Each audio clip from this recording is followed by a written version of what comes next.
Wai, aku sudah mengajukan cerai. Rumah dan mobil kuambil, tawa suamiku menggema. Dia meninggalkanku yang sakit demi wanita lain.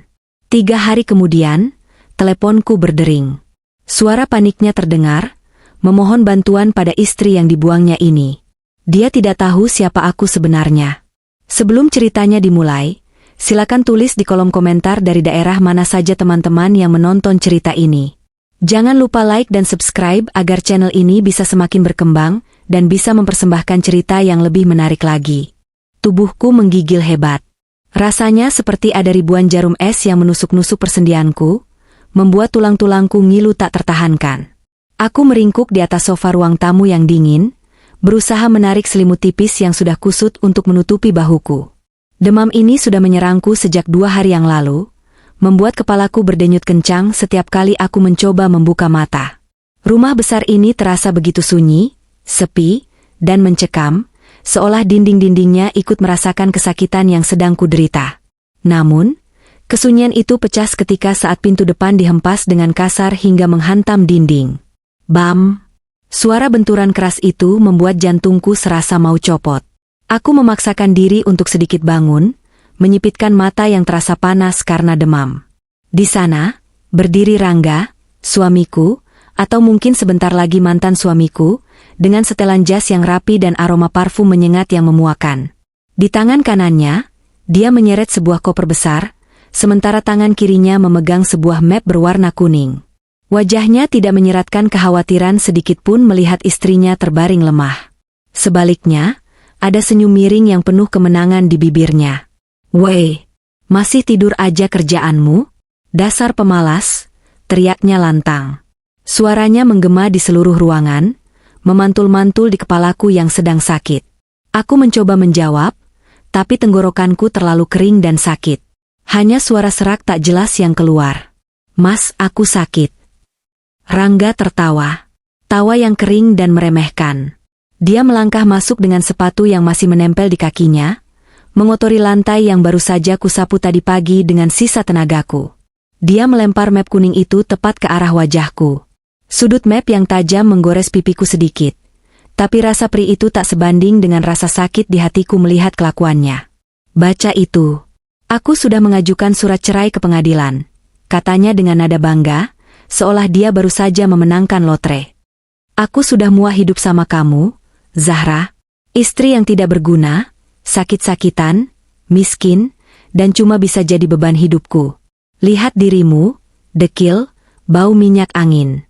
Apa yang bisa dibanggakan dari perempuan sepertimu?" Air mataku menetes, bukan karena aku sedih akan kehilangan dia, tapi karena rasa sakit fisikku yang semakin menjadi-jadi ditambah hinaan yang begitu tajam. Aku menatap map itu, lalu menatapnya. "Kamu mau cerai?" tanyaku lirih. "Ya." "Dan dengar baik-baik." Rangga membungkuk sedikit, menunjuk wajahku dengan telunjuknya yang kasar. "Rumah ini dan mobil di garasi, semua sudah kuambil alih. Aku yang akan menempatinya. Jadi, setelah kamu sembuh, atau kalau kamu mati sekalian aku tidak peduli, silakan angkat kaki dari sini." "Oh tunggu, mobilnya sudah kumasukkan barang-barangku. Aku mau pergi liburan merayakan kebebasanku." Dia berbalik menuju meja kecil di dekat pintu, menyambar kunci mobil sport yang tergantung di sana. "Itu mobil kesayanganku, mobil yang kubeli dengan hasil jerih payahku sendiri sebelum menikah dengannya, meski dia tidak pernah tahu fakta itu." "Mas, itu mobil." "Diam," bentaknya. "Selama kita menikah, apa yang ada di rumah ini adalah milikku sebagai kepala keluarga. Kamu itu cuma numpang. Hahaha. Rasakan itu. Mulai hari ini, aku bebas dari benalu sepertimu." Rangga berjalan keluar tanpa menoleh lagi. Dari balik jendela yang tirainya sedikit terbuka, aku melihat sebuah mobil sedan merah menyala sudah menunggu di depan gerbang. Kaca jendelanya turun, memperlihatkan wajah seorang wanita muda dengan riasan tebal dan senyum licik. Itu Bella. Wanita yang selama ini Rangga sebut sebagai rekan kerja.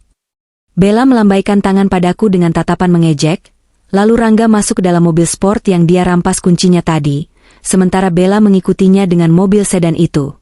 Suara deru mesin mobil yang menjauh terdengar seperti musik kematian bagi pernikahan kami. Aku ditinggalkan sendirian, sakit, dihina, dan diceraikan dalam satu waktu. Namun, di tengah rasa sakit yang mendera tubuhku, ada sesuatu yang aneh terjadi di dalam dadaku. Rasa sedih itu perlahan memudar, digantikan oleh gelombang realisasi yang menggelikan. Aku perlahan duduk tegak, mengabaikan pusing yang mendera. Tanganku meraih gelas air di meja, meminumnya perlahan. Rangga bilang dia mengambil rumah dan mobil. Dia bilang aku miskin. Dia bilang aku beban. Sebuah senyum tipis, sangat tipis, terukir di bibirku yang pucat. Ironis sekali, suamiku yang sombong itu baru saja menggali kuburannya sendiri. Dia pergi meninggalkan satu-satunya orang yang selama ini menopang hidup mewahnya tanpa dia sadari. Dia pikir dia raja, padahal dia hanyalah pion yang dimainkan oleh egonya sendiri. Ambil saja kuncinya, Rangga, gumamku lirih pada ruangan kosong itu. Bawa lari mobil itu. Nikmati kemenangan semu kamu. Tapi kamu lupa satu hal fatal. Kamu tidak pernah mengecek nama siapa yang tertulis di STNK dan BPKB mobil itu. Kamu juga lupa siapa pemilik sertifikat rumah ini yang sebenarnya. Aku meraih ponselku yang tergeletak di bawah bantal. Layarnya menyala, menampilkan notifikasi dari aplikasi perbankan. Sebuah pesan masuk yang menunjukkan laporan bulanan. Angka-angka berjejer rapi di sana, digit yang sangat panjang dengan nominal 2 miliar rupiah baru saja masuk rekening pribadiku pagi ini.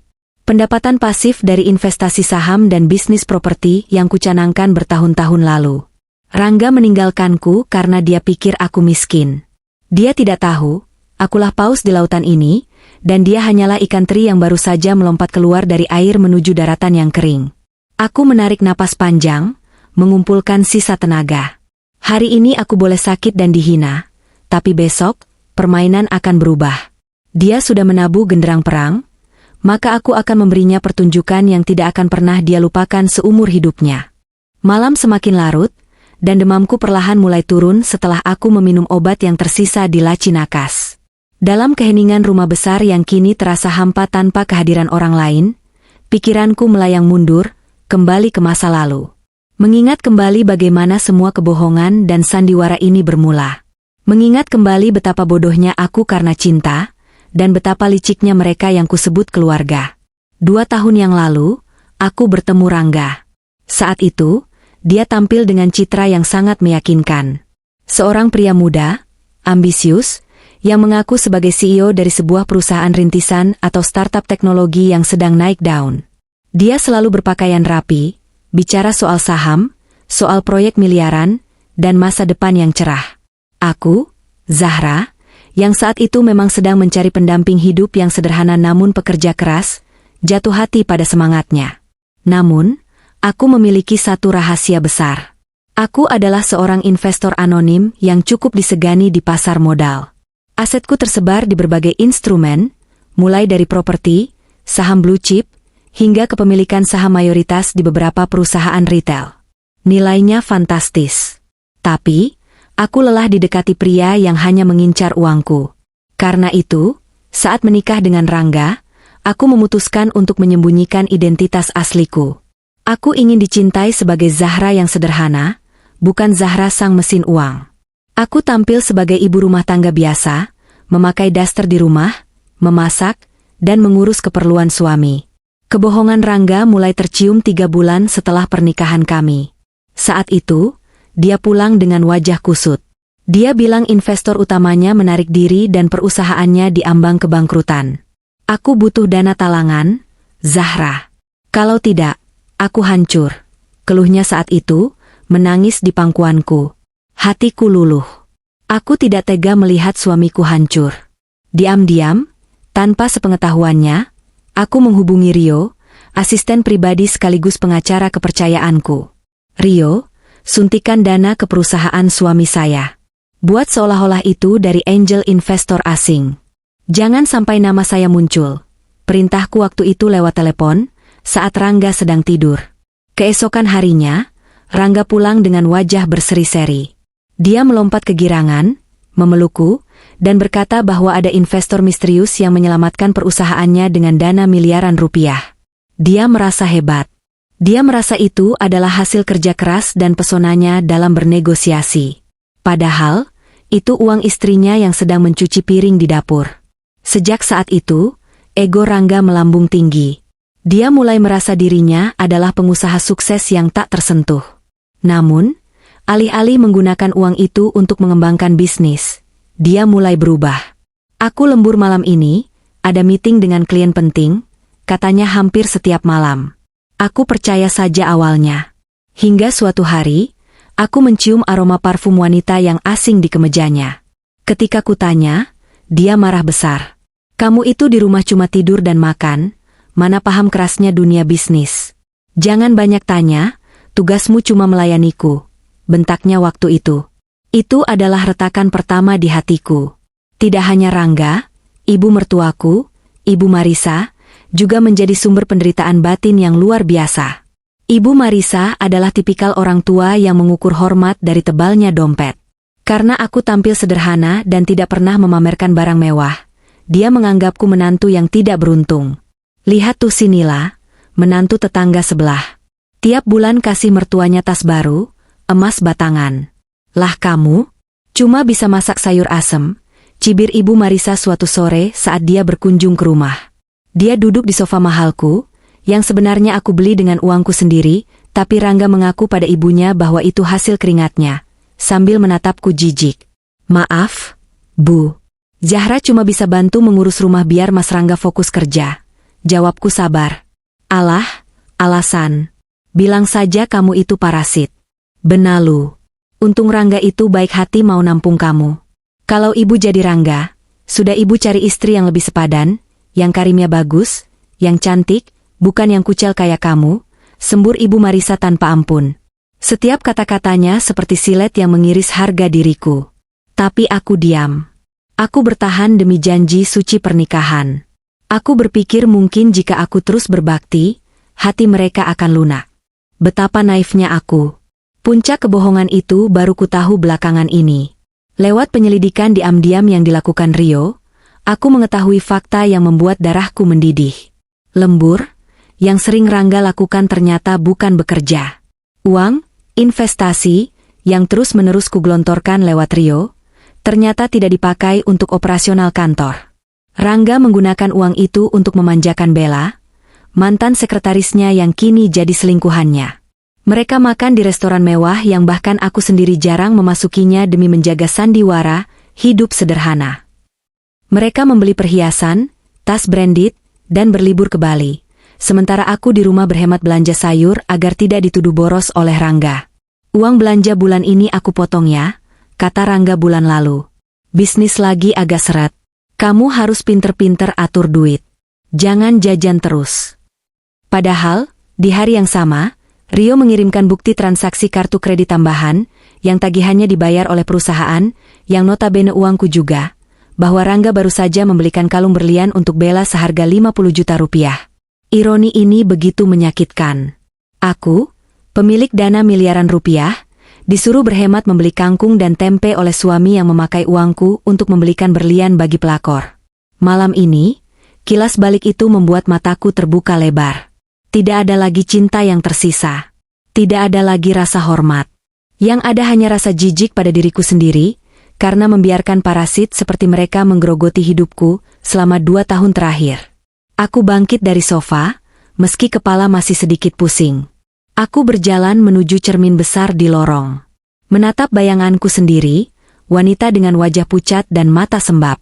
Cukup, Zahra, bisikku pada pantulan di cermin. Sandiwara istri solehah yang bodoh sudah selesai. Sekarang saatnya Zahra sang investor yang mengambil alih kemudi. Aku meraih ponselku lagi, menekan nomor Rio. Halo, Bu Zahra, malam-malam begini ada apa? Ibu baik-baik saja? Suara Rio terdengar cemas di ujung sana. Rio, suaraku terdengar dingin dan tegas, berbeda jauh dari Zahra yang biasanya lembut. Siapkan berkas-berkas pengambil alihan aset. Dan satu lagi, selidiki semua utang piutang atas nama Rangga secara pribadi. Aku ingin semua datanya besok pagi. Kita akan bermain sedikit kasar kali ini. Baik, Bu, laksanakan. Apakah Bapak berulah lagi? Dia sudah menceraikanku, Rio.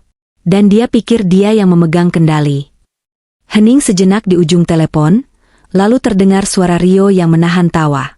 Wah, Bapak Rangga benar-benar menggali kuburannya sendiri.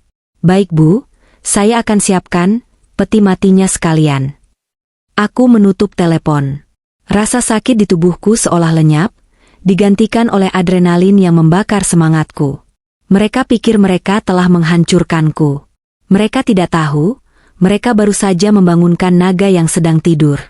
Waktu seolah berputar mundur, membawaku kembali ke 1 minggu sebelum peristiwa pengusiran itu terjadi.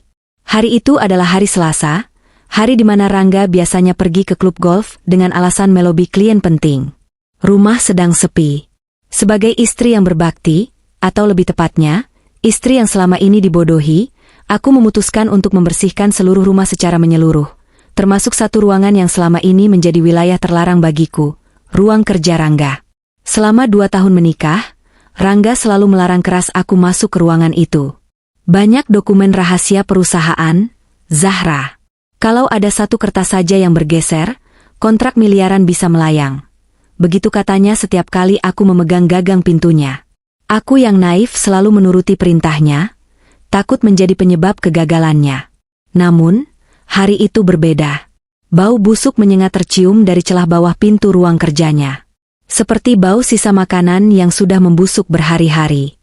Khawatir ada bangkai tikus yang mati di dalam sana, aku memberanikan diri mengambil kunci cadangan yang pernah kulihat Rangga sembunyikan di dalam pot bunga hias di koridor. Dengan tangan gemetar, aku memutar kunci itu. Klik. Pintu terbuka.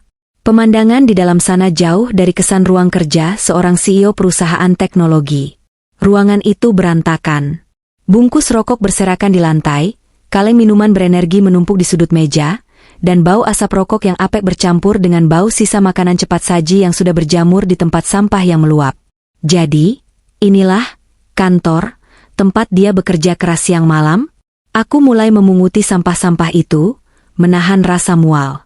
Saat aku hendak mengelap meja kerjanya yang penuh debu, si kuku tidak sengaja menyenggol tumpukan buku tebal, membuat sebuah laci kecil di bawah meja sedikit terbuka. Rupanya laci itu tidak terkunci dengan benar. Kuncinya masih menggantung miring. Rasa penasaranku tiba-tiba memuncak. Bukan untuk mencari-cari kesalahan, tapi entah kenapa, firasatku mengatakan ada sesuatu di sana yang harus kulihat. Aku menarik laci itu sepenuhnya. Tidak ada dokumen kontrak kerjasama, tidak ada cetak biru proyek, ataupun proposal bisnis. Yang ada hanyalah tumpukan surat-surat dengan amplop berwarna merah dan coklat kumal, serta sebuah tablet bekas yang layarnya sudah retak. Tanganku gemetar saat membuka amplop pertama. Surat peringatan terakhir, pelunasan utang pinjaman online. Mataku terbelalak. Nominal yang tertulis di sana membuat napasku tercekat, 150 juta rupiah. Jatuh tempo minggu lalu. Aku membuka amplop kedua, ketiga, dan keempat. Semuanya sama. Surat tagihan dari berbagai aplikasi pinjaman online, tagihan kartu kredit yang sudah macet total, hingga surat ancaman dari rentenir perorangan. Total utang yang tertera di surat-surat itu jika dijumlahkan mencapai angka yang fantastis, hampir 1,5 miliar rupiah. Jantungku berdegup kencang, seolah mau meledak.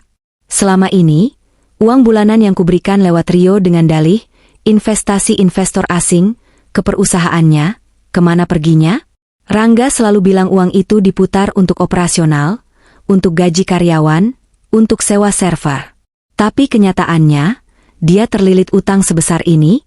Aku beralih ke tablet retak di sudut laci. Baterainya masih tersisa sedikit. Aku menekannya, dan ternyata tidak dipasangi kata sandi.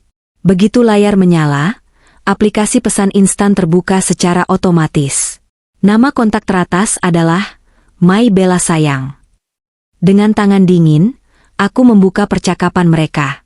Isinya membuat air mataku kering seketika, digantikan oleh bara api kemarahan yang membakar dada. Rangga, sayang, sabar ya. Si babu di rumah itu makin hari makin bikin nek. Barusan dia minta uang belanja lagi. Padahal aku lagi pusing kalah slot 50 juta semalam. Bella, duh, mas, kapan sih kamu ceraikan dia? Katanya nunggu dia mati? Lama banget. Aku udah dikejar debt collector nih buat bayar cicilan mobilku. Kamu transfer dong. Rangga, Tenang, Yang. Aku lagi coba gadaikan sertifikat rumah ini. Kemarin aku cari di brankas si Zahra nggak nemu, kayaknya dia simpan di tempat lain atau di bank. Tapi aku udah bikin sertifikat palsu buat jaminan sementara ke rentenir kenalanku. Kalau cair, kita langsung nikah. Biar si Zahra sakit-sakitan itu mati sendirian di jalan. Bella, hahaha, syukurin. Siapa suruh jadi istri nggak guna? Udah jelek, miskin, penyakitan lagi. Cepetan ya mas, aku butuh 200 juta buat bayar tas Hermes yang kemarin aku ambil. Aku terduduk lemas di kursi kerjanya yang bau apek. Rasanya seperti ditampar ribuan kali. Jadi, selama ini, bisnis, yang dia maksud adalah judi online, judi slot, dan kebangkrutan yang dia tangisi 2 tahun lalu itu, adalah akibat kekalahannya di meja judi. Lebih parah lagi, dia berniat menggadaikan rumah ini, rumah yang kubeli dengan keringatku sendiri sebelum menikah dengannya. Betapa bodohnya dia. Sertifikat asli rumah ini aman tersimpan di deposit box bank atas nama yayasanku, bukan atas nama perorangan, sehingga tidak mungkin bisa dia jaminkan sembarangan. Sertifikat palsu yang dia sebutkan itu pasti akan membawanya ke masalah hukum yang lebih besar jika dia nekat menggunakannya. Aku membaca ulang chat itu. Biar si Zahra sakit-sakitan itu mati sendirian di jalan. Kalimat itu merasuk ke dalam tulang sumsumku. Rasa cintaku pada Rangga, sisa-sisa rasa hormatku pada suami, detik itu juga musnah tanpa sisa. Hilang. Lenyap. Yang tersisa hanyalah rasa jijik yang luar biasa. Dia bukan hanya penipu, dia adalah monster yang mendoakan istrinya sendiri mati demi uang asuransi dan harta yang dia kira akan dia warisi. Aku tidak menangis. Anehnya, aku justru merasa sangat tenang.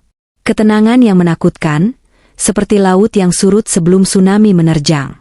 Aku mengeluarkan ponselku, memotret semua surat utang itu satu persatu dengan resolusi tinggi. Aku juga merekam layar percakapan menjijikan antara dia dan Bella, menggulirnya dari atas sampai bawah, memastikan tidak ada satu kata pun yang terlewat. Setelah semua bukti tersimpan rapi di cloud storage pribadiku yang terenkripsi, aku merapikan kembali laci itu seperti semula. Aku menutupnya, memastikan posisinya miring sama seperti saat aku menemukannya. Aku keluar dari ruangan itu dan mengunci pintunya kembali. Saat itu, aku bersumpah dalam hati. Rangga tidak akan jatuh karena aku menceraikannya. Rangga akan jatuh karena keserakahannya sendiri. Aku memegang senjata ini, bukti utang judinya, bukti niat jahat pemalsuan dokumennya, dan bukti perselingkuhannya. Aku tidak akan menggunakannya sekarang. Aku akan menunggu saat dia merasa berada di puncak dunia, saat dia merasa paling menang, lalu aku akan menarik pelatuknya tepat di depan wajahnya.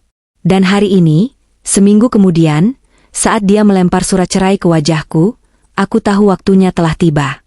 Senjata itu sudah terisi penuh peluru. Kembali ke masa kini. Suara mobil Rangga dan Bella sudah lama menghilang dari pendengaran, namun jejak penghinaan mereka masih tertinggal di udara ruang tamu ini. Aku menarik napas panjang, mengisi paru-paruku yang sempat sesak karena penyakit dan emosi. Ajaibnya, rasa sakit di tubuhku seolah menguap, digantikan oleh energi dingin yang mengalir deras di pembuluh darahku. Mungkin benar kata orang, dendam adalah bahan bakar yang paling ampuh. Aku berjalan perlahan menuju dapur, menuangkan segelas air hangat dan meminumnya sampai habis. Tanganku tidak lagi gemetar. Pikiranku jernih, tajam, dan penuh perhitungan. Langkah pertama, hubungi Panglima Perang-ku. Aku menekan panggilan cepat nomor 1 di ponselku. Tidak sampai 2 kali dering, suara bariton yang familiar terdengar. Selamat sore, Bu Zahra. Tumben menelepon jam segini, biasanya ibu sedang istirahat. Ada perintah? Tanya Rio dengan nada profesional namun hangat. Rio bukan sekadar pengacara, dia adalah orang kepercayaan almarhum ayahku yang kini mengabdi padaku. Dia tahu segalanya tentang asetku, dan dia juga tahu betapa aku menderita dalam pernikahan ini. Rio, panggilku tenang. Permainan sudah dimulai. Rangga baru saja pergi. Dia mengajukan cerai, mengusirku dari rumahku sendiri, dan membawa kabur mobil Porsche-ku. Dia bilang dia sudah mengambil semuanya. Hening sejenak di seberang sana. Lalu terdengar suara helaan napas berat, Diikuti nada suara yang berubah drastis menjadi tajam dan serius. Kurang ajar. Apakah ibu baik-baik saja? Perlu saya kirim keamanan sekarang untuk menyeretnya kembali. Jangan, cegahku cepat. Jangan seret dia kembali. Biarkan dia terbang tinggi dulu, Rio. Semakin tinggi dia terbang, semakin sakit nanti jatuhnya. Aku mau kamu lakukan beberapa hal sekarang juga. Catat ini. Siap, Bu. Saya mendengarkan.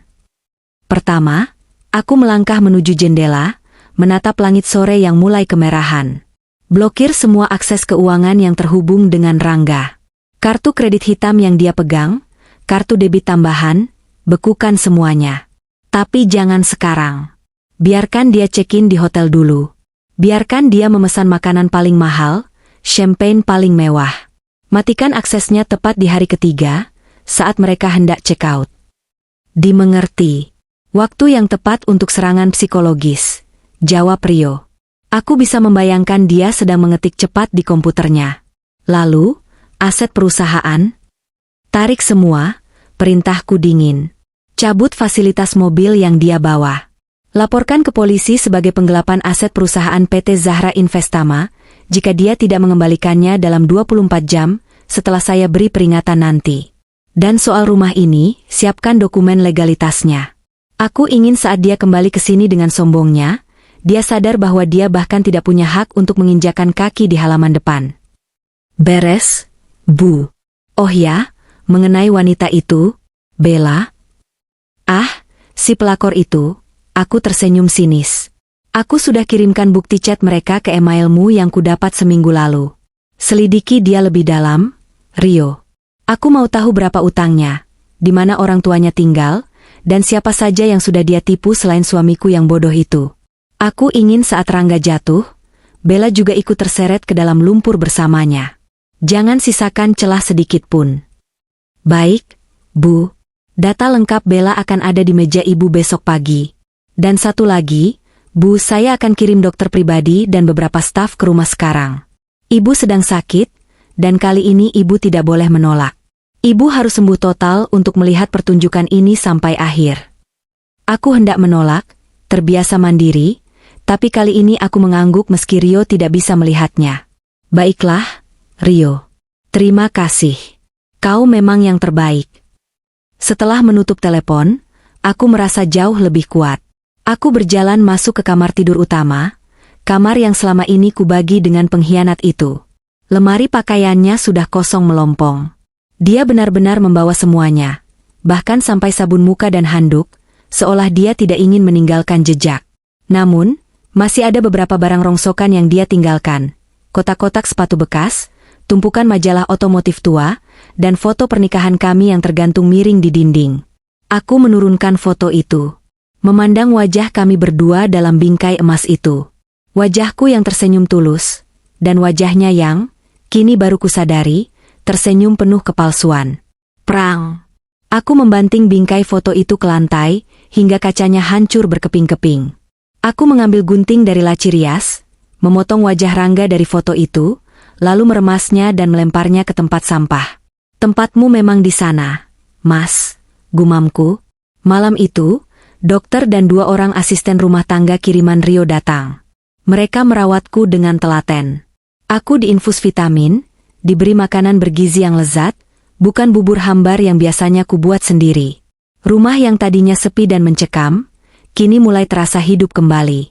Para asisten itu membersihkan kekacauan yang dibuat Rangga, menyapu jejak-jejak kakinya yang kotor, dan mengganti spray dengan yang baru dan wangi. Sambil berbaring nyaman di sofa yang empuk, aku membuka media sosial lewat ponselku. Aku mencari akun Instagram Rangga. Benar saja, dia baru saja mengunggah story. Video berdurasi 15 detik itu, memperlihatkan pemandangan kamar suite hotel bintang 5 yang sangat mewah. Terlihat kaki Rangga yang sedang bersantai di jacuzzi, dengan gelas wine di tangannya. Kamera kemudian bergeser memperlihatkan Bella yang sedang melompat-lompat girang di atas kasur king size, tertawa lepas sambil memamerkan jari manisnya yang belum bercincin namun sudah ia klaim sebagai istri. New life, new beginning. Bye-bye masa lalu kelam, tulis Rangga dalam captionnya. Aku menatap layar itu tanpa kedip. Sudut bibirku terangkat membentuk seringai.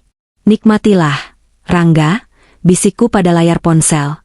Minumlah wine itu sampai tetes terakhir. Pesanlah makanan termahal di menu. Tidurlah di kasur empuk itu sepuasmu. Karena 3 hari lagi, kasur itu akan terasa seperti paku, dan wine itu akan terasa seperti racun saat kamu sadar kartumu tidak bisa digesek. Aku meletakkan ponselku, menarik selimut lembut yang hangat. Untuk pertama kalinya dalam 2 tahun, aku bisa tidur nyenyak tanpa rasa khawatir, tanpa harus menunggu suami yang tak kunjung pulang, tanpa harus memikirkan cara berhemat uang belanja. Malam ini aku tidur sebagai pemenang yang sedang menunggu waktu untuk menjatuhkan palu hakim. 3 hari. Waktu mereka hanya tinggal 3 hari. 3 hari telah berlalu sejak Rangga dan Bella pergi dengan membawa ilusi kemenangan mereka. 3 hari itu pula aku gunakan untuk memulihkan diri sepenuhnya. Di bawah perawatan dokter pribadi dan asupan gizi terbaik yang disiapkan oleh staf kiriman Rio, tubuhku kembali bugar. Kulitku yang pucat kini kembali merona segar. Tidak ada lagi Zahra yang lusuh dengan daster rumahan dan bau minyak angin. Hari ini, aku berdiri di depan cermin besar kamarku, mengenakan gaun sutra berwarna navy yang elegan, memoleskan lipstik merah marun di bibirku, dan menyematkan anting berlian, aset yang selama ini kusimpan rapat di brankas tersembunyi. Aku melihat jam di dinding. Pukul 11 siang. Waktu check-out hotel. Ponselku bergetar di atas meja rias. Sebuah notifikasi dari aplikasi perbankan muncul. Percobaan transaksi kartu kredit platinum senilai 45 juta rupiah di Grand Hotel Luxury, gagal. Kartu diblokir. Senyumku mengembang. Pertunjukan dimulai. Aku bisa membayangkan apa yang sedang terjadi di sana. Rio, yang memiliki akses ke CCTV hotel, karena kebetulan pemilik hotel itu adalah salah satu rekan bisnisku, mengirimkan cuplikan video real-time ke tabletku. Aku duduk santai di sofa, menyesap teh melati hangat, sambil menonton layar tablet layaknya menonton drama Korea favorit. Di layar itu, terlihat Rangga berdiri di meja resepsionis dengan gaya angkuh. Dia mengenakan kacamata hitam di dalam ruangan, sementara Bella berdiri di sampingnya sambil memegang tas belanjaan branded yang menumpuk. Mereka terlihat begitu percaya diri, seolah dunia ada di genggaman mereka. Resepsionis hotel menyerahkan tagihan.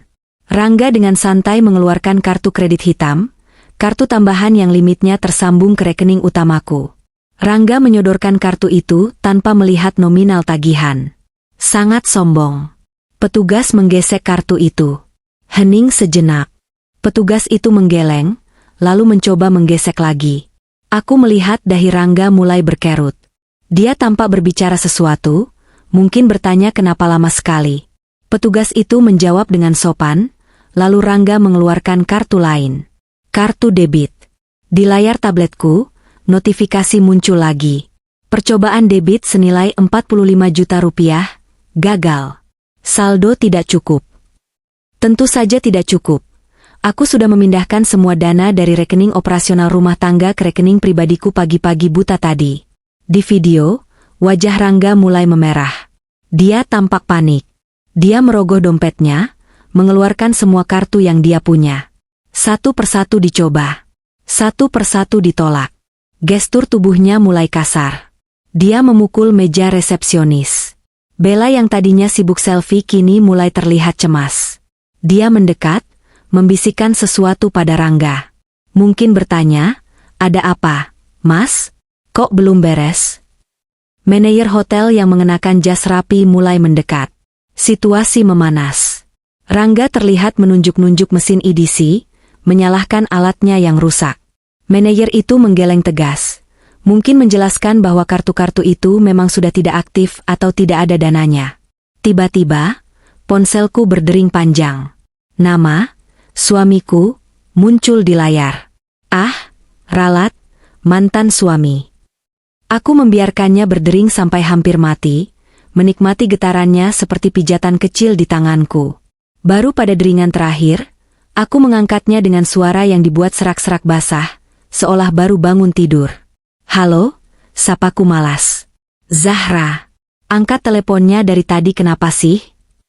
Suara Rangga meledak di telingaku, penuh kepanikan dan amarah.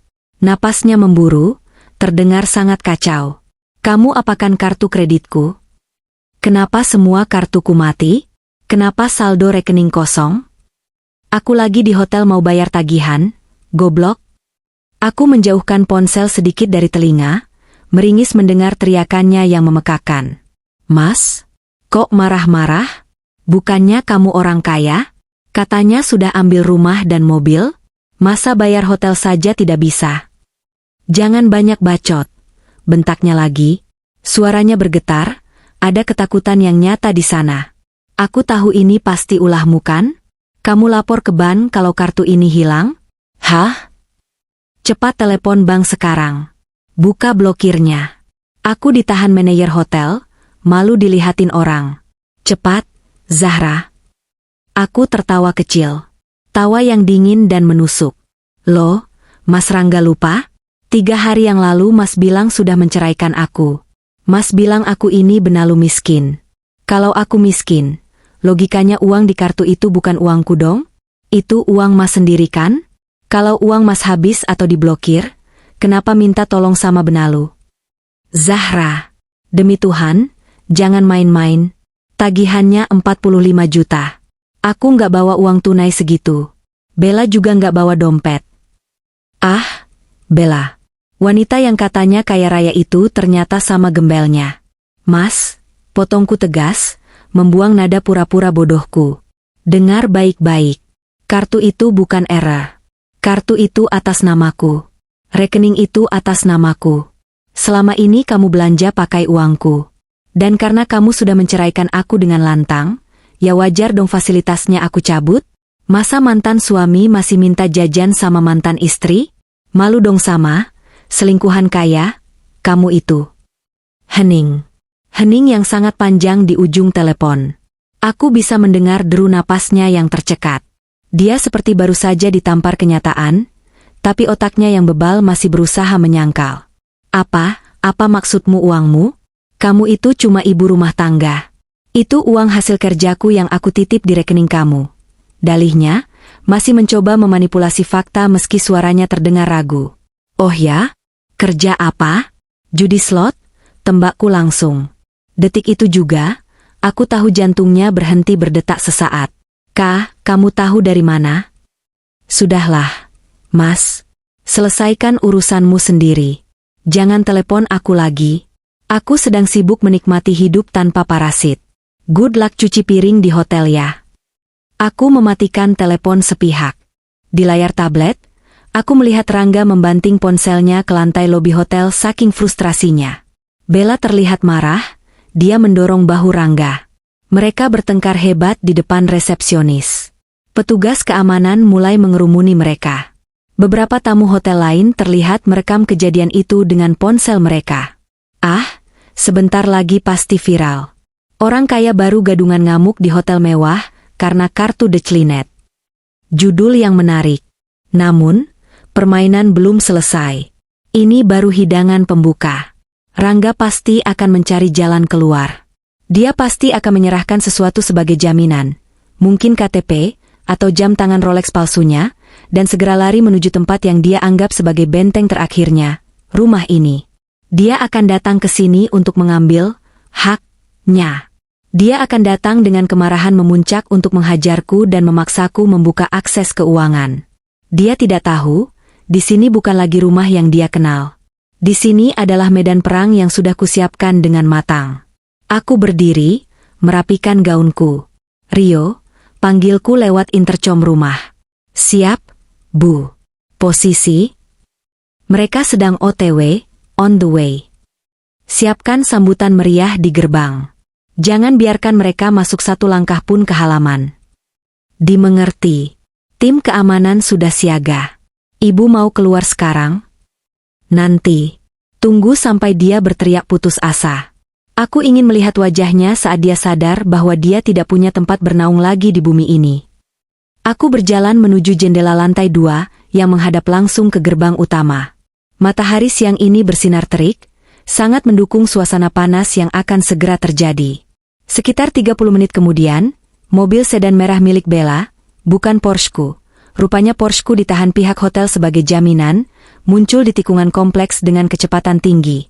Mobil itu mengerem mendadak di depan gerbang rumahku yang tinggi menjulang dan tertutup rapat. Rangga keluar dari kursi penumpang dengan wajah merah padam, rambut acak-acakan, dan kemeja yang kancing atasnya terlepas.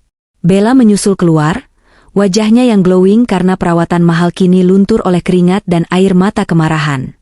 Mereka berlari menuju gerbang kecil, mencoba membukanya. Terkunci. Rangga menggedor-gedor gerbang besi itu dengan brutal. Zahra, buka. Buka pintunya sialan.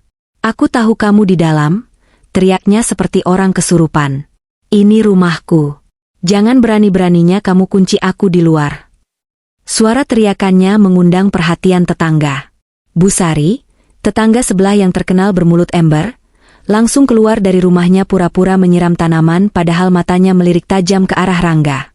Beberapa tetangga lain juga mulai mengintip dari balik pagar. Bagus. Semakin banyak saksi, semakin hancur harga dirinya. Aku menatap dari balik tirai lantai 2, tersenyum puas. Selamat datang di neraka yang sebenarnya, Mas Rangga. Teriakan Rangga di depan gerbang semakin menjadi-jadi. Dia menendang pagar besi tempat itu, hingga menimbulkan suara dentuman yang keras. Bella di sampingnya ikut berteriak, memaki-maki nama binatang yang ditujukan padaku. Heh, perempuan gila. Bukan enggak. Mas Rangga itu suamimu, ini rumah dia. Kamu nggak punya hak mengunci pemilik rumah. Pekik Bella dengan suara cemprengnya yang menyakitkan telinga. Saat itulah, pintu pos satpam di samping gerbang terbuka. Bukan satpam kompleks biasa yang keluar, melainkan Rio bersama 4 orang petugas keamanan berbadan tegap berseragam safari hitam. Rio berjalan dengan tenang, wajahnya datar namun memancarkan aura intimidasi yang kuat. Dia memegang sebuah map tebal di tangannya. Selamat siang, Bapak Rangga, Ibu Bella. Mohon tidak membuat keributan di sini. Anda mengganggu ketenangan warga, ucap Rio dengan nada dingin namun sopan. Rangga berhenti menendang pagar, napasnya memburu. Dia menatap Rio dengan mata melotot. Siapa kamu? Minggir. Suruh Zahra keluar. Berani-beraninya dia menyewa preman buat halangin aku masuk rumahku sendiri. Ralat, Pak. Rio mengangkat telunjuknya. Bukan rumah Bapak. Maksudmu apa? Aku suaminya. Ini harta Gonogini. Rangga maju hendak mencengkeram kerah Rio, tapi dengan sigap salah satu petugas keamanan menepis tangan Rangga dan memelintirnya sedikit ke belakang. Rangga memekik kesakitan. Lepaskan. Kalian tahu siapa aku? Aku akan lapor polisi, ancam Rangga sambil meringis.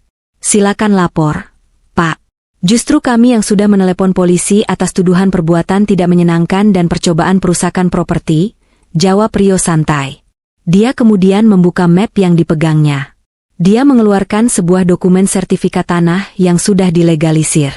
Pak Rangga, izinkan saya menjelaskan fakta hukumnya supaya Bapak tidak terlihat semakin bodoh di depan tetangga. Suara Rio mengeras, sengaja agar Bu Sari dan tetangga lain bisa mendengar.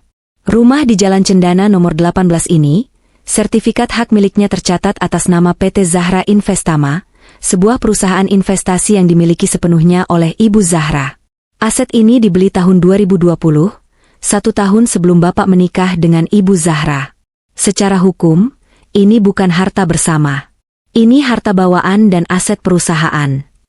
Wajah Rangga memucat seketika. Matanya beralih dari sertifikat itu ke wajah Rio, mencari celah kebohongan, tapi dokumen itu terlihat sangat asli dengan cap notaris basah. Nggak mungkin. Zahra itu nggak kerja, dia cuma dapat warisan sedikit. Gagap Rangga, suaranya mulai kehilangan tenaga. Itu asumsi Bapak, potong Rio. Faktanya, Ibu Zahra adalah komisaris utama dari 3 perusahaan besar. Dan mobil Porsche yang Bapak bawa kabur 3 hari lalu, itu juga aset inventaris kantor. Kami sudah melacak posisinya ada di Hotel Grand Luxury, dan tim kami sedang dalam proses mengambilnya kembali bersama pihak kepolisian. Bella yang mendengar itu langsung mundur selangkah. Dia menatap Rangga dengan tatapan horor. Mas, katanya rumah ini atas namamu? Katanya mobil itu hadiah ulang tahunmu? Kamu bohong? Rangga tergagap, keringat dingin mengucur deras di pelipisnya. Dengar dulu Bel, ini pasti akal-akalan pengacara ini. Zahra itu bodoh. Dia nggak mungkin punya perusahaan. Saat itulah, aku memutuskan untuk muncul. Pintu utama rumah terbuka lebar. Aku melangkah keluar dengan anggun. Cahaya matahari memantul pada gaun sutra dan perhiasanku, membuatku terlihat bersinar kontras dengan Rangga yang kumal dan berkeringat. Aku berjalan pelan melintasi halaman rumput yang hijau, dikawal oleh 2 asisten rumah tangga yang membawakan payung untukku. Aku berhenti tepat di balik gerbang besi, hanya berjarak 1 meter dari Rangga. Kami dipisahkan oleh jeruji, seperti pengunjung kebun binatang yang melihat hewan liar yang terkurung di luar habitatnya. Zahra, desis Rangga. Matanya menatap penampilanku dari ujung kaki ke ujung kepala. Dia tampak terkejut melihat perubahanku. Tidak ada lagi istri yang menunduk takut. Hai, Mas. Hai, Bella. Sapaku ramah, tapi mataku tajam menusuk. Kenapa ribut-ribut? Malu tuh dilihatin Bu Sari. Zahra, buka gerbangnya. Jelaskan sama orang ini kalau ini rumah kita. Bentak Rangga, meski nadanya sudah tidak seyakin tadi. Aku tertawa renyah. Rumah kita? Mas, sejak kapan kamu ikut nyumbang beli rumah ini? Seingatku, uang gajimu yang tidak seberapa itu habis buat gaya-gayaan dan oh ya, judi slot. Mendengar kata, judi slot, diucapkan keras-keras, wajah Rangga berubah jadi abu-abu. Bella melotot. Judi? Aku mengeluarkan ponselku. Masih belum percaya? Rio, tolong nyalakan layar proyektornya. Rio memberi kode pada staf lain.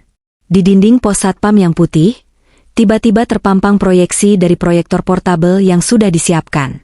Gambar yang muncul sangat jelas. Foto-foto surat tagihan utang pinjaman online atas nama Rangga, dan tangkapan layar chat mesra Rangga dan Bella yang merencanakan kematianku. Lihat itu, tunjukku pada layar. Total utangmu 1,5 miliar. Mas. Dan kamu, Bella, aku menunjuk Bella yang kini wajahnya pias. Kamu pikir Rangga kaya? Dia itu bangkrut.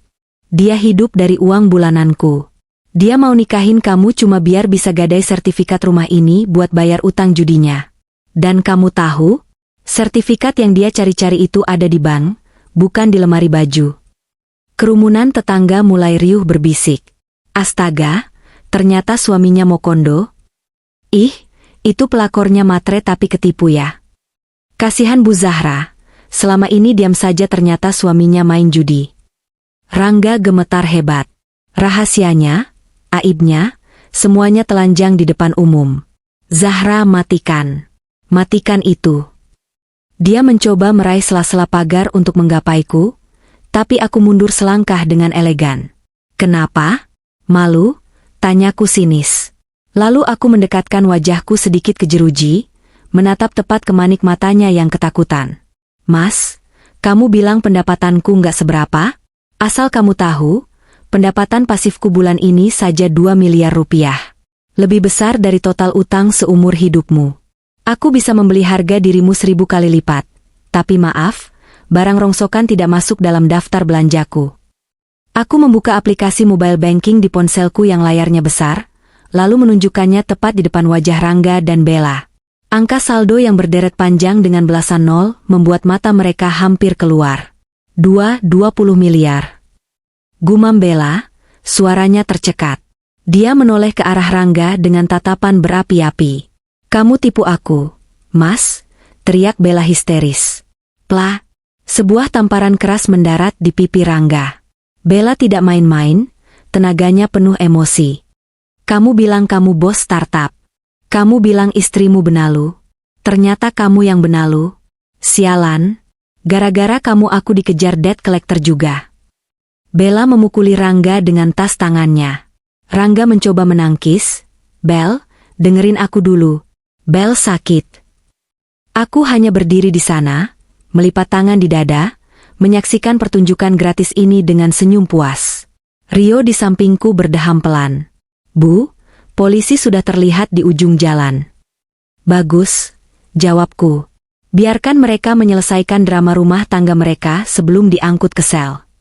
Kehancuran mereka bukan lagi sekadar ancaman. Itu adalah fakta yang sedang terjadi di depan mataku. Rangga yang kehilangan segalanya. Istri kaya, selingkuhan, harga diri, dan kebebasan. Dia hancur lebur oleh kebohongan yang dia bangun sendiri. Sudah cukup nontonnya, kataku pada Rio, urus sisanya. Pastikan mereka tidak membawa satu kerikil pun dari halaman rumahku.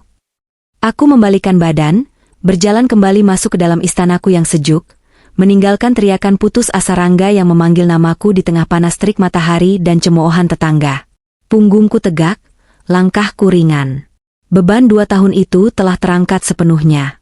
Matahari siang itu bersinar begitu terik, seolah alam semesta sengaja menyoroti panggung drama kehidupan yang sedang berlangsung di depan gerbang rumahku.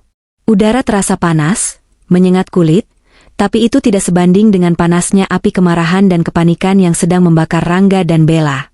Teriakan Rangga yang memilukan masih menggema, memantul di dinding-dinding marmer rumah megah yang kini tertutup rapat baginya. Zahra, buka. Ini rumahku. Kamu tidak bisa melakukan ini padaku. Suaranya pecah, bercampur antara amarah, dominasi yang rapuh, dan ketakutan yang mulai merayap naik ke tenggorokannya. Dia menendang pagar besi tempas setinggi 3 meter itu berkali-kali. Dang, dang, dang. Suara besi beradu memekakan telinga, menciptakan irama kekacauan yang sempurna. Di sampingnya, Bella tampak seperti kucing yang terjepit. Riasan wajahnya yang tebal mulai luntur oleh keringat dan minyak, menciptakan garis-garis hitam di bawah matanya. Gaun pendek yang dipakainya untuk pamer di hotel kini tampak konyol di tengah situasi genting ini. Mas, lakukan sesuatu dong.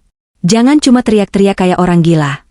Pekik Bella, suaranya melengking tinggi, menyakiti gendang telinga siapapun yang mendengarnya. Dia mengguncang lengan Rangga dengan kasar. Mana kuncinya? Katanya kamu punya kunci cadangan? Katanya ini rumahmu? Kenapa kita malah dijemur kayak ikan asin begini? Rangga menepis tangan Bella kasar. Diam kamu. Aku lagi berusaha. Keributan itu seperti magnet bagi warga kompleks perumahan elit ini. Satu persatu, pintu gerbang tetangga mulai terbuka. Bu Sari, tetangga sebelah kanan yang terkenal sebagai kantor berita berjalan, sudah berdiri di balik pagar tanaman bougainvillenya. Dia tidak sendirian. Dia memanggil asisten rumah tangganya dan bahkan suaminya untuk ikut menonton. Di seberang jalan, Pak RT yang biasanya tenang juga keluar dengan wajah masam, diikuti beberapa satpam kompleks yang bersiaga namun belum bertindak, seolah menunggu komando. Aku masih berdiri di sana, di balik gerbang istanaku, dikawal oleh Rio dan tim keamanannya yang berbadan tegap. Aku melihat semuanya. Aku melihat keringat sebesar biji jagung mengalir di pelipis Rangga. Aku melihat tangannya yang gemetar hebat saat mencoba merogoh saku celananya, mencari ponsel yang layarnya sudah retak karena dia banting di hotel tadi. Rio, bisikku pelan, mataku tak lepas dari sosok pria yang pernah kucintai itu. Waktunya kita berikan mereka panggung yang sesungguhnya. Rio mengangguk. Dia melangkah maju, mendekati gerbang besi. Dia tidak perlu berteriak. Harismanya sebagai pengacara senior sudah cukup untuk membuat Rangga terdiam sejenak. Saudara Rangga, suara Rio tenang, namun tajam dan menusuk setajam silet. Berhenti merusak properti klien saya, atau saya akan menambahkan pasal perusakan aset dalam gugatan yang sudah saya daftarkan pagi ini. Rangga menatap Rio dengan mata merah menyala. Napasnya memburu seperti banteng yang terluka. Siapa kamu? Jangan ikut campur urusan rumah tangga orang. Minggir. Aku mau bicara sama istriku. Zahra, keluar kamu. Jangan sembunyi di belakang punggung laki-laki lain. Aku melangkah maju perlahan. Sepatu hak tinggiku mengetuk paving block dengan irama yang teratur. Ta, ta, ta. Setiap langkahku adalah pernyataan bahwa aku tidak takut. Aku berhenti tepat 2 meter dari gerbang, membiarkan jeruji besi itu menjadi batas tegas antara duniaku yang berkelas dan dunia mereka yang runtuh. Aku di sini, Mas, jawabku. Suaraku datar, tanpa emosi, tanpa getaran. Dingin seperti es di kutub utara. Aku tidak sembunyi. Aku hanya tidak sudi satu udara dengan pengkhianat dan penipu. Jaga mulutmu. Rangga menunjuk wajahku dari sela-sela pagar. Telunjuknya gemetar. Aku ini suamimu. Imammu. Kamu berdosa mengunci suamimu di luar. Buka gerbang ini sekarang, atau aku akan hancurkan gemboknya. Silakan, tantangku sambil bersedekap. Hancurkan saja. Tapi sebelum kamu melakukannya, mungkin kamu dan... Aku melirik Bella dengan tatapan merendahkan, gundikmu itu, perlu melihat sesuatu. Aku memberi isyarat tangan pada Rio. Rio menekan tombol di tablet yang dipegangnya. Seketika, dinding pos satpam yang bercat putih bersih berubah menjadi layar bioskop dadakan. Proyektor laser berkualitas tinggi menembakkan gambar yang sangat tajam dan jelas. Cahaya matahari siang memang terang, tapi kecerahan proyektor itu mampu menembusnya, menampilkan aib yang selama ini tersimpan rapat di laci busuk Rangga. Gambar pertama muncul, foto surat tagihan pinjaman online. Tertera jelas di sana, nama peminjam, Rangga Pratama. Total tagihan tertunggak, 156 juta rupiah. Status, gambar berganti otomatis setiap 5 detik. Tagihan kartu kredit Bank A, 45 juta rupiah. Tagihan judi online, bukti deposit 500 juta rupiah, total akumulasi 6 bulan. Surat peringatan penyitaan aset dari leasing mobil. Kerumunan tetangga mulai riuh. Bisik-bisik berubah menjadi dengungan lebah yang bising. Astaga, itu Rangga? Katanya CEO startup. Utangnya segitu? Buat judi? Gila, itu deposit judinya 500 miliar? Pantesan Bu Zahra kurus kering, ternyata dimakan suaminya hartanya. Rangga terpaku. Wajahnya yang merah karena marah, kini berubah menjadi pucat pasi, seputih kertas. Dia mundur selangkah, seolah gambar-gambar itu adalah hantu yang ingin mencekiknya. Mulutnya terbuka, tapi tidak ada suara yang keluar. Dia tertangkap basah. Topeng, orang kaya, yang dia pakai selama ini retak, pecah, dan hancur berkeping-keping di depan mata tetangga yang selama ini dia coba bikin terkesan. Itu bohong. Desis Rangga lemah, mencoba menyangkal fakta yang terpampang nyata. Itu editan. Zahra memfitnahku. Editan? Rio tertawa kecil, tawa yang meremehkan. Pak Rangga, data ini kami tarik langsung dari database by checking dan riwayat transaksi digital Bapak yang Bapak lakukan menggunakan Wi-Fi rumah ini. Jejak digital tidak bisa bohong. Pak, Bapak login ke situs, Slotsus 88, setiap malam saat Bapak bilang ke Ibu Zahra sedang meeting global. Slotsus 88, ulang Bu Sari keras-keras, sengaja agar seluruh jalan mendengarnya. Ya ampun, Pak Rangga kirain meeting sama investor Amerika, taunya sama Dewa Zeus. Gelak tawa meledak di antara kerumunan warga. Tawa itu adalah hukuman sosial yang lebih menyakitkan daripada pukulan fisik. Rangga menunduk dalam-dalam, harga dirinya lenyap tak bersisa. Namun, aku belum selesai. Masih ada satu tikus lagi yang harus kuberi pelajaran. Dan kamu, Bella, panggilku. Bella tersentak kaget. Dia mencoba bersembunyi di balik punggung Rangga, tapi Rangga yang sudah hancur mentalnya tidak lagi bisa menjadi tameng. Rio, ganti slide, perintahku. Layar proyektor berubah. Kali ini menampilkan tangkapan layar percakapan WhatsApp. Bukan percakapan biasa, tapi percakapan yang penuh rencana jahat. Bella, Mas, kapan si Zahra mati? Aku udah gak sabar mau masuk rumah itu. Udah aku pilih-pilih interior baru nih. Rangga, sabar yang, obatnya udah aku kurangin dosisnya. Biar dia makin lemes. Nanti kalau dia lewat, asuransinya cair, rumah jadi milik kita. Membaca itu, suasana yang tadinya penuh tawa mengejek mendadak hening. Senyap, mencekam. Udara terasa berat. Kejahatan yang mereka rencanakan bukan sekadar perselingkuhan, tapi percobaan pembunuhan secara perlahan. Kalian mau membunuh Bu Zahra? Suara Pak RT terdengar bergetar menahan amarah. Aku menatap Bella. Kamu pikir aku tidak tahu? Kamu pikir aku bodoh? Bella Anindya, mantan SPG rokok yang mengaku sebagai sosialita. Kamu punya utang 30 juta di arisan bodong, dan kamu menempel pada suamiku karena kamu pikir dia kaya. Kamu pikir dia tambang emas. Padahal, aku tertawa getir. Padahal dia cuma tambang lumpur. Bella menatap layar itu dengan mata melotot. Dia membaca chat Rangga yang mengatakan, rumah jadi milik kita. Lalu dia menoleh ke Rangga. Mas, Kamu bilang rumah ini sudah atas namamu. Suara Bella bergetar. Kamu bilang sertifikatnya sudah kamu pegang. Rangga diam, keringat dingin bercucuran. Jawab aku, Rangga. Bella berteriak histeris, menjambak kerah ke meja Rangga yang sudah kusut. Kamu bohong soal sertifikat itu? Kamu bohong soal kekayaanmu? Aku berencana menggantinya nanti. Bel, sabar. Cicit Rangga. Sabar endasmu. Plah. Tamparan Bella mendarat keras di pipi Rangga. Suaranya begitu nyaring hingga membuat beberapa tetangga meringis. Bella, yang sadar bahwa impiannya menjadi nyonya besar musnah, berubah menjadi liar. Dia memukuli Rangga dengan tas tangannya, mencakar wajahnya, dan menendang tulang keringnya. Dasar penipu. Laki-laki kere. Mokondo. Gue udah resign kerja demi lo. Gue udah utang sana-sini buat beli baju biar pantes dampingin lo. Ternyata lo gembel. Maki Bella membabi buta. Rangga berusaha menangkis. Aduh, Bel, sakit. Dengerin dulu, kita masih bisa. Bisa apa? Bisa makan batu? Minggir lo. Bella mendorong Rangga hingga terjungkal ke aspal panas. Tontonan itu belum berakhir. Tuhan sepertinya sedang menulis skenario komedi tragis hari ini.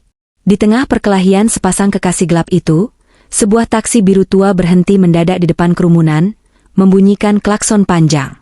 Woi, minggir. Ini taksi mau lewat, teriak supir taksi. Pintu penumpang terbuka. Turunlah sosok yang melengkapi sirkus hari ini, Ibu Marisa. Ibu mertuaku itu turun dengan gaya bak ratu Inggris, mengenakan kacamata hitam lebar dan topi pantai yang norak. Dia menyeret 2 koper besar super berat, dan di belakangnya ada 3 kardus mie instan yang diikat tali rafia, berisi entah apa. Duh, panas banget sih Jakarta ini, keluhnya sambil mengibaskan tangan. Dia melihat kerumunan orang, lalu melihat Rangga yang terkapar di aspal dengan wajah baret-baret dicakar Bella. Lo? Rangga? Ibu Marisa menurunkan kacamata hitamnya. Kamu kenapa tiduran di jalan? Ini tetangga pada ngapain nontonin? Bukannya bantuin angkat koper ibu. Rangga mendongak, menatap ibunya dengan pandangan horor. Bu, ibu kenapa datang sekarang? Lah, kan kamu yang suruh. Katanya hari ini kita pindahan. Kontrakan ibu sudah laku dijual, uangnya sudah ibu transfer ke rekening kamu buat modal nikah sama Bella. Mana Bella? Ibu Marisa celingukan, lalu melihat Bella yang sedang membetulkan rambutnya yang acak-acakan dengan napas memburu. Calon mantu ibu yang cantik. Kok berantakan gitu? Habis unboxing rumah baru ya? Tanya Marisa polos, benar-benar tidak peka situasi. Aku tidak bisa menahan diri. Aku melangkah lebih dekat ke gerbang. Selamat datang, Ibu Marisa, sapaku lantang. Marisa menoleh, menatapku dengan tatapan merendahkan yang biasa dia berikan. Ada si Benalu, masih di sini kamu? Kirain sudah diusir sama anakku. Zahra, buruan bukain gerbang. Jangan diam aja kayak patung. Saya mau masuk, mau minum es sirup. Capek nih. Aku tersenyum miring. Maaf, Bu. Rumah ini tidak menerima tamu yang tidak diundang. Apalagi gelandangan. Kurang ajar. Marisa melotot. Rangga, lihat istrimu ini. Tampar mulutnya. Bilang sama dia siapa pemilik rumah ini. Rangga perlahan bangkit berdiri, membersihkan debu di celananya. Dia menatap ibunya dengan mata berkaca-kaca. Bu, kita pulang saja yuk. Pulang kemana? Kontrakan sudah dijual, barang-barang sudah dibawa semua. Kita tinggal di sini mulai hari ini. Marisa bersikeras. Dia menyeret kopernya menuju gerbang, tapi dihalangi oleh satpam kompleks. Minggir kamu satpam rendahan. Saya ibunya yang punya rumah, bentak Marisa. Bu, potongku tajam. Rangga bukan pemilik rumah ini. Rangga tidak punya apa-apa. Uang hasil jual kontrakan ibu? Coba tanya Rangga, uangnya masih ada atau sudah habis buat deposit judi slot? Marisa terdiam. Dia menoleh kaku ke arah Rangga. Rangga, apa maksud si Zahra? Rangga menangis. Kali ini tangisan pecundang yang sesungguhnya. Maaf Bu, uangnya sudah Rangga pakai buat bayar sebagian utang rentenir tadi pagi. Rangga kepepet. Bu, mereka mau bunuh Rangga. Apa? Marisa menjerit. Jeritan yang menyayat hati, campuran antara kaget dan hancur. Uang pensiunan bapakmu, uang satu-satunya ibu, kamu pakai buat judi? Ibu yang sabar ya, celetuk Bella tiba-tiba, senyum sinis tersungging di bibirnya yang bengkak. Anak ibu ini emang sampah. Mending ibu ikut saya lapor polisi, biar anak ibu membusuk di penjara. Diam kamu pelakor. Marisa berbalik menyerang Bella. Ini pasti gara-gara kamu kan? Kamu yang morotin anak saya? Sebelum jambak-jambakan ronde kedua dimulai, suara sirine membelah udara. Wiu, wiu, wiu. 2 mobil patroli polisi datang dengan kecepatan tinggi, mengerem mendadak di depan rumah. 4 petugas berseragam turun dengan sigap. Rio melangkah keluar dari gerbang kecil, menyerahkan map berisi bukti-bukti kepada komandan polisi. Pak, ini bukti penggelapan aset perusahaan senilai 3 miliar rupiah, pemalsuan dokumen negara, dan ancaman pembunuhan berencana, jelas Rio tegas. Polisi itu mengangguk, lalu menatap Rangga. Saudara Rangga Pratama? Rangga gemetar hebat. Kakinya lemas. Saya Pak. Anda kami tangkap atas dugaan penggelapan dan penipuan. Anda berhak diam, segala perkataan Anda bisa digunakan di pengadilan. Klik. Borgol besi yang dingin terkunci di pergelangan tangan Rangga. Suara klik itu adalah suara terindah yang pernah kudengar selama 2 tahun terakhir. Tunggu. Pak, jangan tangkap anak saya. Marisa histeris, dia memeluk kaki polisi, lalu memeluk kaki Rangga. Dia anak baik Pak. Dia cuma hilaf. Zahra tolongin suamimu. Jangan tega begini, kamu kan istri solehah. Maafin Rangga. Aku menatap drama itu dengan tatapan kosong. Dulu, aku mungkin akan luluh. Dulu, aku akan menangis dan memaafkan. Tapi Zahra yang itu sudah mati dibunuh oleh kata-kata mereka sendiri. Pak polisi, panggilku. Semua orang menoleh padaku. Rangga menatapku dengan penuh harap. Zahra, sayang tolong aku janji bakal berubah, aku bakal jadi suami yang baik. Aku menatap mata Rangga dalam-dalam. Bawa dia, Pak. Sampahnya tolong dibersihkan dari depan rumah saya. Baunya menyengat. Harapan di mata Rangga padam seketika, digantikan oleh keputusasaan yang gelap. Polisi menyeretnya masuk ke mobil patroli. Rangga meronta, menangis, memanggil namaku, memanggil ibunya. Bella, melihat situasi yang tidak menguntungkan, mencoba menyelinap pergi menuju mobilnya. Tunggu, kata Rio pada polisi kedua. Wanita itu, Bella Anindya. Dia juga terlapor sebagai penadah barang curian dan konspirator. Apa? Enggak, gue enggak tahu apa-apa. Bella menjerit saat polisi wanita menangkap lengannya. Lepasin, gue korban. Rangga yang nipu gue. Tapi polisi tidak peduli. Bella digelandang masuk ke mobil patroli kedua, terus berteriak-teriak memaki semua orang. Tinggallah Ibu Marisa sendirian di pinggir jalan. Koper-kopernya tergeletak bisu.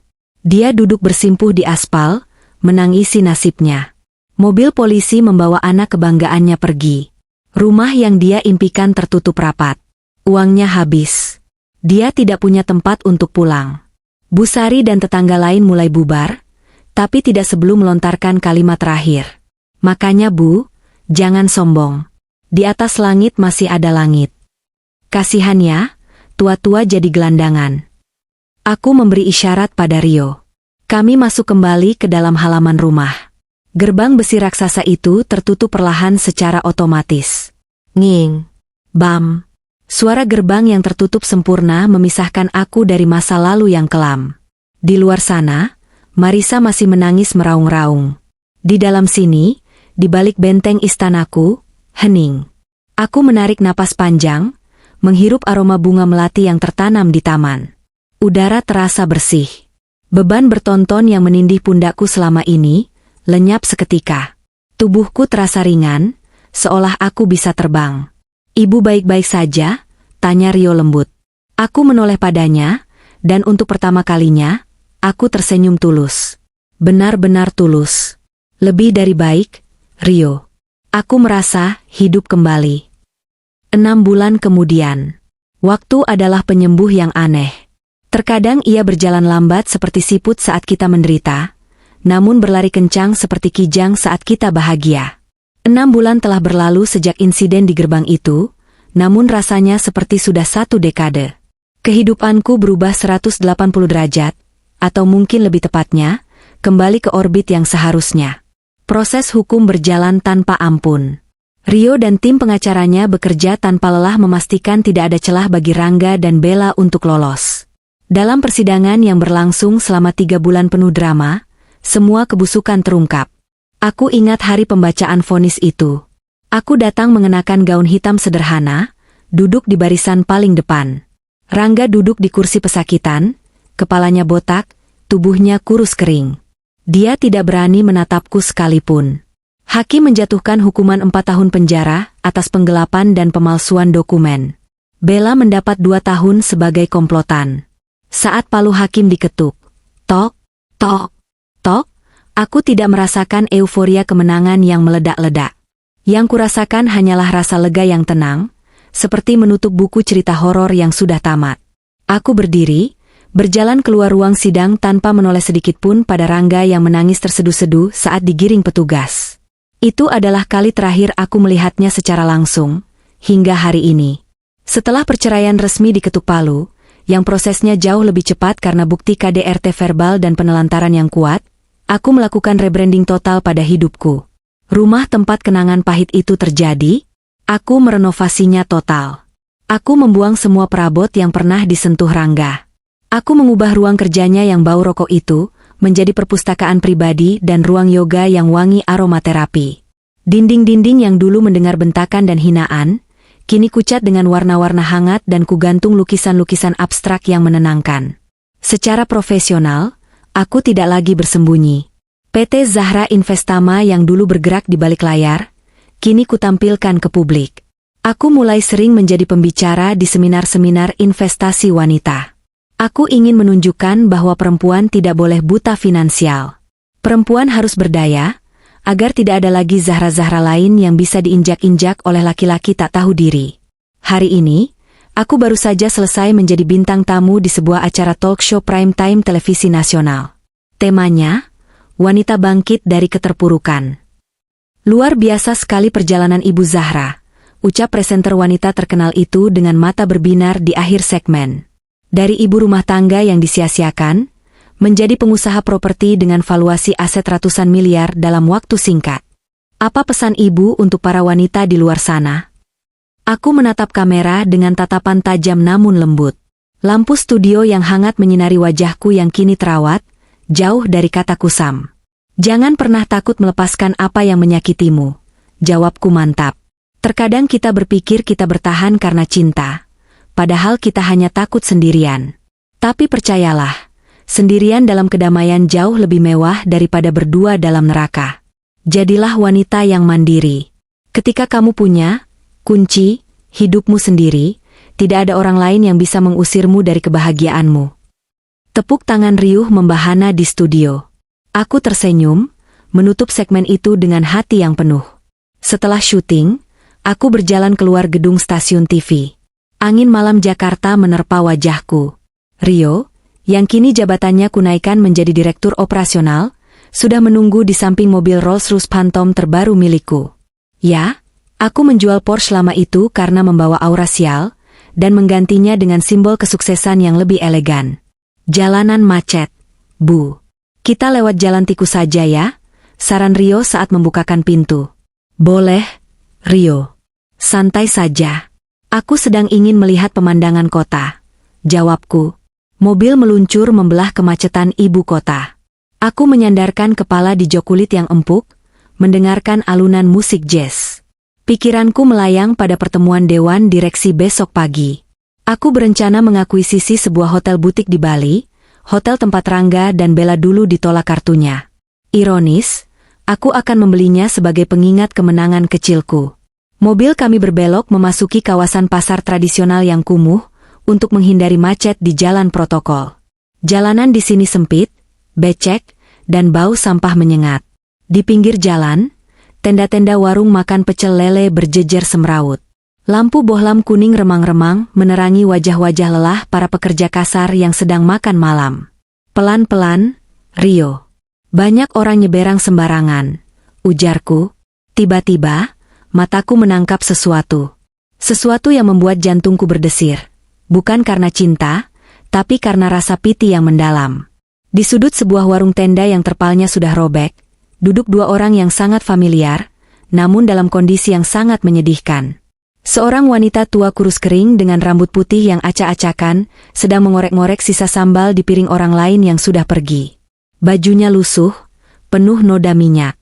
Di kakinya yang bengkak, hanya terpasang satu sandal jepit. Itu Ibu Marisa. Dan di sampingnya, astaga, seorang pria yang dulu selalu tampil klimis dengan pomade mahal, kini tampak seperti tengkorak hidup. Wajahnya dipenuhi brewok kasar yang tidak terawat. Matanya cekung, hitam, dan kosong. Dia mengenakan kaos partai yang sudah bolong di bagian ketiak. Dia sedang dimarahi oleh pemilik warung. Heh, kalau nggak punya duit jangan makan di sini. Pergi sana. Udah 3 kali ngutang. Bentak pemilik warung sambil memukul meja pakai serbet kotor. Sabar bang, besok saya bayar, saya lagi nunggu kerjaan serabutan. Suara pria itu parau, lemah, dan menyedihkan. Itu Rangga. Ternyata dia sudah bebas bersyarat atau mungkin kabur? Ah, tidak penting.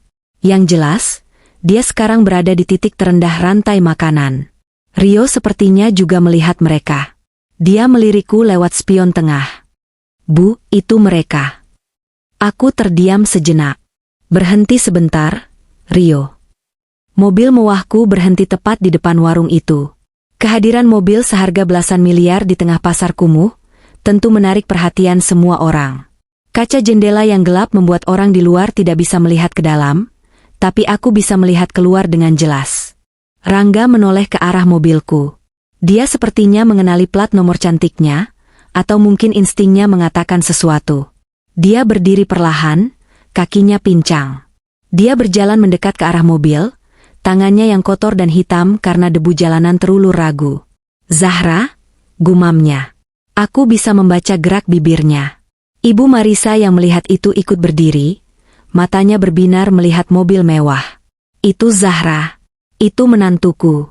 Zahra, tolong ibu, nak, ibu lapar. Teriaknya serak. Rangga semakin dekat. Dia mengetuk kaca jendelaku pelan. Zahra, aku tahu kamu di dalam. Tolong aku nggak kuat hidup begini, aku menyesal, tolong kasih aku kesempatan kedua, jadi tukang kebun pun aku mau. Air mata mengalir di pipi kotor Rangga, membuat jalur sungai kecil di tengah debu yang menempel di wajahnya. Dia menyandarkan dahinya ke kaca mobil, menangis sesenggukan. Pemandangan itu begitu tragis. Sang raja yang dulu sombong, kini mengemis pada ratu yang dulu dia buang. Di dalam mobil yang sejuk dan wangi, aku menatapnya tanpa emosi. Tidak ada rasa benci lagi. Kebencian membutuhkan energi, dan Rangga sudah tidak layak mendapatkan energiku. Yang tersisa hanyalah rasa asing. Siapa orang ini? Kenapa aku dulu pernah menangisinya? Bu, mau saya usir? Tanya Rio, tangannya sudah siap di gagang pintu. Aku menggeleng. Jangan. Biarkan saja. Aku menekan tombol intercom mobil yang bisa mengeluarkan suara keluar tanpa harus membuka kaca. Rangga, suaraku terdengar jernih melalui pengeras suara kecil di luar mobil. Rangga tersentak, dia mendongak penuh harap. Zahra, Zahra sayang, kamu dengar aku. Tolong buka pintunya. Aku suamimu. Mantan suami, koreksiku tegas. Dengar baik-baik. Kesempatan itu mahal harganya. Dan kamu sudah membelanjakannya untuk membeli pengkhianatan. Uangmu habis, kesempatanmu pun habis. Zahra, ibu sakit Zahra, tolonglah. Ibu Marisa ikut merengek di samping Rangga, menempelkan wajah tuanya ke kaca. Bu Marisa, lanjutku. Ingat saat ibu bilang saya benalu? Sekarang lihatlah siapa yang jadi benalu sesungguhnya. Nikmatilah hasil didikan ibu pada anak ibu sendiri. Ini bukan kejam, ini panen raya dari apa yang kalian tanam. Zahra ah. Rangga memukul kaca mobil, putus asa. Rio, jalan, perintahku. Mesin Rolls-Royce menderu halus namun bertenaga. Mobil perlahan bergerak maju. Rangga mencoba mengejar, berlari terpincang-pincang di samping mobil. Zahra, jangan pergi. Aku mati kalau ditinggal begini. Zahra ah. Namun, dia kalah cepat. Dia tersandung kakinya sendiri dan jatuh terjerembab ke dalam genangan air comberan yang hitam pekat. Bajunya basah kuyup oleh air busuk.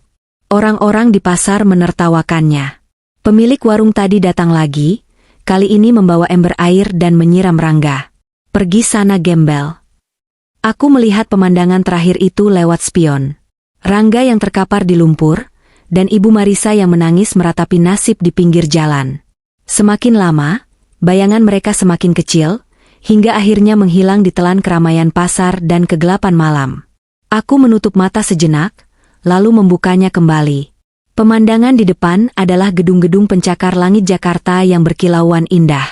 Masa depanku seterang lampu-lampu itu. Aku mengambil ponselku, membuka galeri foto. Di sana masih ada satu foto lama aku dan Rangga.